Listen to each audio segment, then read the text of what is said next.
মানুষের যদি জাহান্নাম সম্পর্কে জ্ঞান থাকতো একটা মানুষও দাঁত বের করে হাসতো না।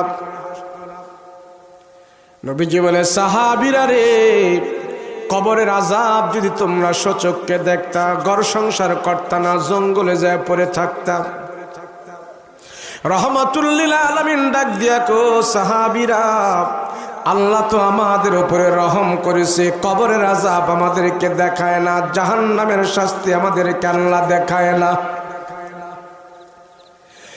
রহমাতুল লিল আলামিন বলে, জানো কবরের আযাব কেমন, আরে জাহান্নামের আগুন কেমন জানো? জিবরাইল আমিন এসে আমার পয়গম্বরকে ডাক দিয়া কয়, রহমতের নবী,